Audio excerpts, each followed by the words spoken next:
छोटे से बालक ध्रुव जी रोते रोते जा रहे मैया सुनीति के पास, और मैया सुनीति के पास जाकर हिलकियों से रो रहे हैं। हाँ, बड़े तेज रो रहे हैं। सुनीति मैया बोली, बेटा अरे काहे को रो रहा है? हाँ, क्या हुआ? ध्रुव जी रोते रोते बता रहे, मैया पिताजी ने मुझे गोद में नहीं बिठाया, क्या मैं उनका बेटा नहीं हूं? हमारे साथ ऐसा भेदपूर्ण व्यवहार क्यों किया जाता है?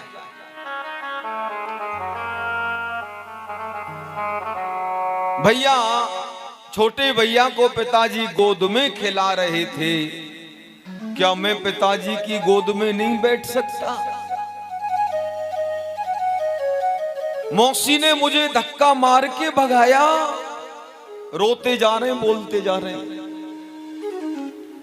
मैया सुनीति कहने लगी, बेटा रोना बंद कर।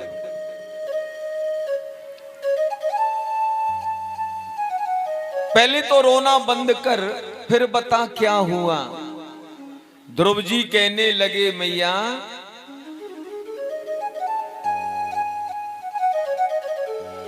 मौसी ने मुझे धक्का देकर के भगा दिया।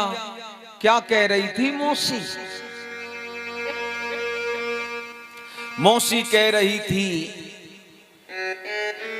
कि तू सौतेला है,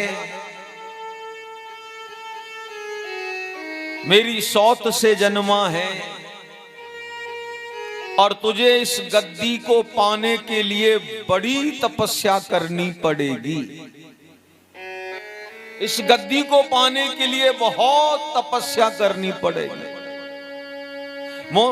मौसी ने मुझ में धक्का दिया और डांट के भगाया। मैया सुनीति कहने लगी, बेटा तेरी मौसी ने सही तो बोला है। हाँ, तेरी मौसी ने सही बोला है। देख बेटा, मानव जीवन ही तपस्या करने के लिए जीवात्मा को प्राप्त होता है। ये मानव शरीर ही जीव को भगवत प्राप्ति के लिए मिलता है। सही तो कहा तेरी मौसी ने। मैया सुनीति अपने बेटे को अच्छे संस्कार दे रही हैं। सुनो बेटा, तुम्हारे पिताजी ने भी तपस्या करी, हाँ, और तुम्हारे दादाजी महाराज मनु ने भी तपस्या की थी, और तुम्हारे दादाजी के पिताजी परदादा महाराज ब्रह्मा जी ने भी तपस्या करी थी, और तपस्या के बल सृष्टि को रचना करी, सृष्टि को पैदा किया। बेटा तुझे भी तपस्या करनी चाहिए। ये मानव जीवन मिला ही भगवत प्राप्ति के लिए है। संसार सुख भोगने के लिए यह मानव जीवन नहीं मिला।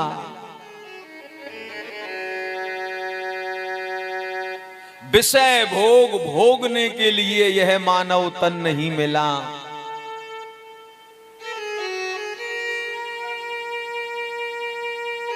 यह मानव योनि भोग योनि नहीं है, यह मानव योनि कर्म योनि है। प्यार से बोलो राधे राधे। 84 लाख योनियों में केवल मानव योनि ही कर्म योनि है, बाकी सब भोग योनियां हैं। प्यार से बोलो राधे राधे। हाँ, और मानव जीवन, मानव शरीर से ही भगवत प्राप्ति की जा सकती है। हाँ। मानव शरीर से ही त्याग, तपस्या, प्रेम, दान, धर्म, पूजा, भक्ति की जाती है। मानव जीवन भोग योनि में नहीं, कर्म योनि में है। हाँ। संसार सुख भोगने के लिए, संसार भोगों में लिप्त रहने के लिए यह जीवन नहीं मिला। यह जीवन में त्याग और तपस्या होगी तो जीवन पाने का फायदा है। मां सुनीति ने अपने बेटा ध्रुव को अच्छे संस्कार दिए। बेटा देख,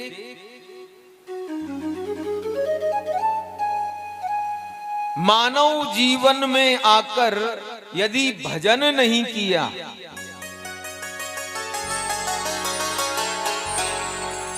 सत्य का पालन नहीं किया,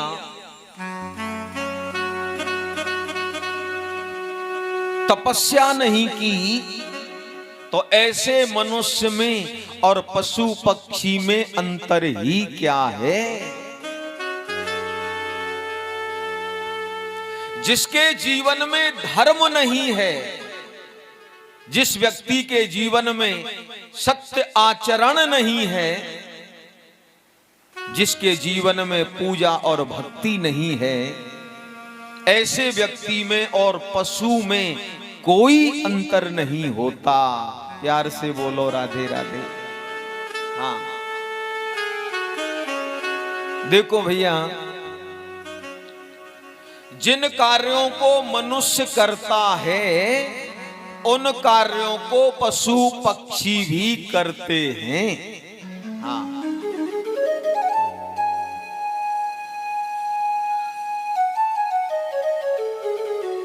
जिन कर्मों में हम और आप सीमित हैं, ऐसे कर्म तो पशु भी करता है, तो हम में और पशु में अंतर ही क्या बचा। बोले जी कैसे? सुनो, मनुष्य सोता और जागता है, पशु पक्षी भी सोते और जागते हैं। मनुष्य भोजन करता है, पानी पीता है, तो पशु पक्षी भी अपना पेट भरते हैं, जल पीते हैं, वो भी अपना भोजन करते हैं। मनुष्य को सर्दी गर्मी लगती है तो पशु पक्षियों को भी सर्दी गर्मी लगती है। हम अपना घर बनाते हैं, मकान बनाते हैं रहने के लिए, तो चूहा भी अपना घर बनाता है, चिड़िया भी अपना घर बनाती हैं, पशु पक्षी भी तो अपना अपना घर बनाते हैं। तो अंतर ही क्या रहा। ज्यादा अच्छा सा मकान बना लिया तो कौन सा तीर मार लिया। अरे भैया, चूहा जीवन में अपने 36 मकान बदल दे देता है बना बना के। प्यार से बोलो राधे राधे। चिड़िया भी 10-20 मकान बना के छोड़ देती है। हमने संतान पैदा करी तो कौन सी बड़ी बात।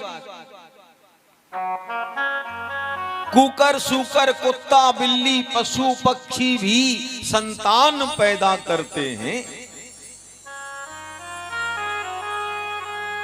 हमने बच्चों का पालन किया तो ज्यादा बड़ा कर दिया कुछ। बताओ, बंदर बंदरी बंदरी आदि चिड़िया सब अपने अपने बच्चों का पालन कर लेते हैं। हाँ, कोई अलग कुछ नहीं कर किया अभी। हम चलते फिरते हैं, पशु भी चलते फिरते हैं। अब बताइए, बच्चे पैदा करना, उनका भरण पोषण करना, मकान आदि बनाना, सोना जागना, खाना पीना और चलना फिरना, यह तो एक कीट पतंग पशु पक्षी आदि योनियों में होता है। कुत्ता बिल्ली भी बच्चे पैदा करके पालन करते हैं। हाँ, ऐसा कौन अलग काम किया मानव जीवन पाकर? यदि मानव जीवन पाकर धर्म नहीं किया, दान नहीं किया, ईश्वर का भजन नहीं किया, परोपकार नहीं किया, भगवान की भक्ति नहीं करी, शुभ कर्म नहीं करे, तो बताओ मानव में और पशु पक्षी में फिर अंतर ही क्या रह जाता है? यदि व्यक्ति के जीवन में भगवान की भजन भक्ति नहीं है, तो ऐसे व्यक्ति में और कुकर सूकर की योनि में क्या अंतर?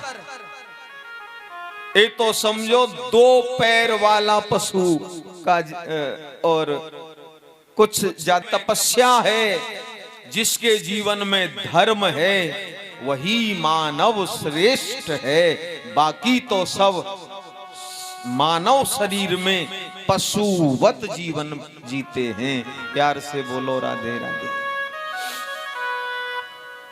और सुनो, जितनी भी योनियां हैं, जिन जिन योनियों में जीव जाता है, वो सब भोग योनियां हैं।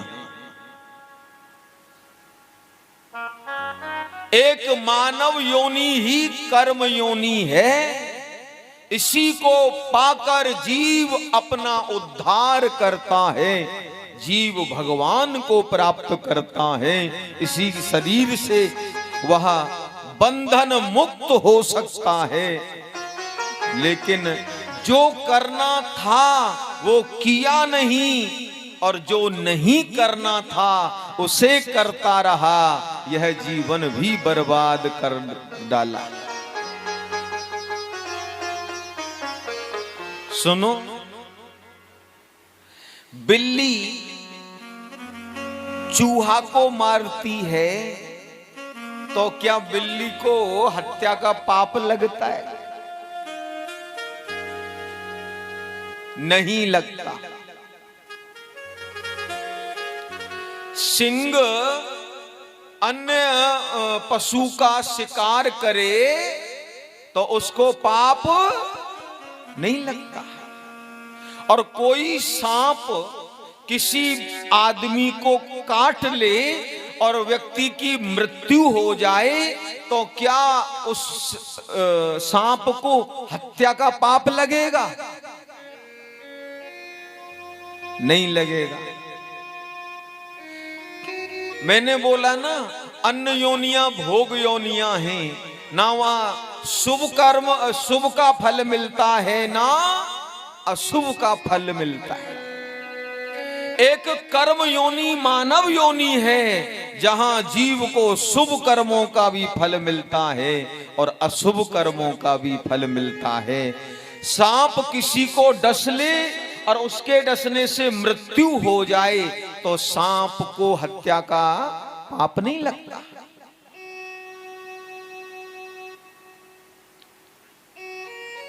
ये मानव शरीर लाखों लाखों योनियों में, कीट पतंग जलचर योनि, जल में पैदा होने वाले जीव, थलचर योनि, जमीन में रेंगने वाले जीव, पशु पक्षी आदि, जाने कितने कितने वर्षों से जीव भटकता है। और भगवान दया करते हैं तो उसको मौका देते हैं मानव शरीर, मानव जीवन देकर। मैया सुनीति ने कहा, बेटा तेरी मौसी ने सही कहा और तुझे तपस्या करनी चाहिए। मां सुनीति ने अच्छे संस्कार दिए और ध्रुव जी महाराज मां के शब्दों से प्रभावित हुए और मां की आज्ञा मानकर, उम्र है 4.5 बरस की, 4.5 बरस की उम्र है और ध्रुव जी जा रहे तपस्या करने के लिए चल पड़े। हाँ, 4.5 साल की उम्र में ही ध्रुव जी तपस्या करने जा रहे हैं। मां ने अच्छे संस्कार दिए। हाँ, एक बात बोलूं, बच्चे का मन कोरा कागज होता है।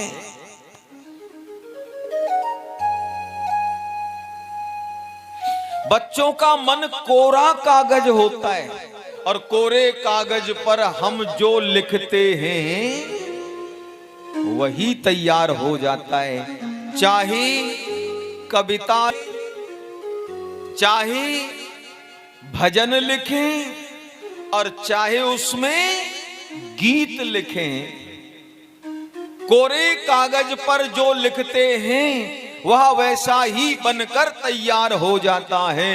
इसी तरह बच्चों का मन कोरा कागज होता है। माता पिता जैसा संस्कार देते हैं, जैसी शिक्षा देते हैं और बच्चा जो देखता है वह वैसा ही बन जाता है। प्यार से बोलो राधे राधे। और सुनो,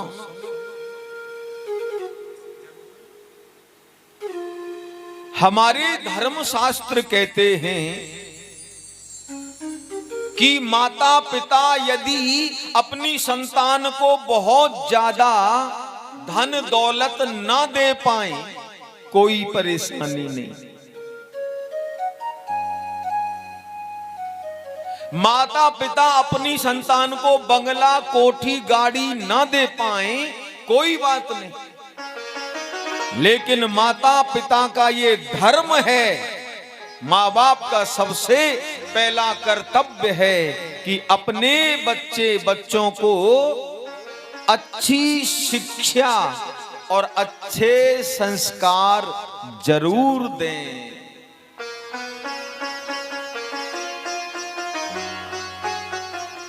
चाणक्य नीति में तो कहा है कि जो माता पिता अपने संतान को अच्छी शिक्षा और अच्छे संस्कार नहीं देते, ऐसे लोगों को माँ और बाप कहलाने का अधिकार ही नहीं रहता। प्यार से बोलो राधे राधे।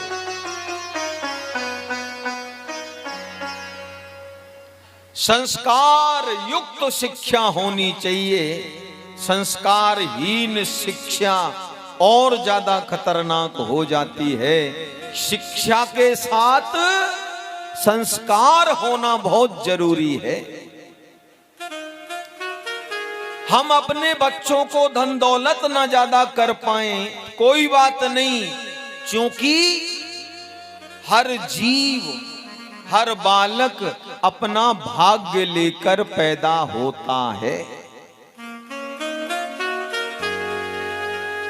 हर जीव अपना भाग्य लेके पैदा होता है, पर अच्छे संस्कार जरूर देने चाहिए। ध्रुव जी महाराज को संस्कार मिला।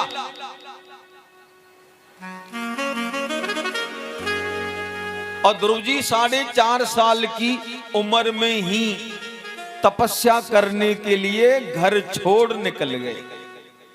हाँ, ध्रुव जी महाराज जा रहे हैं, घोर जंगल की ओर अकेले ही जा रहे हैं।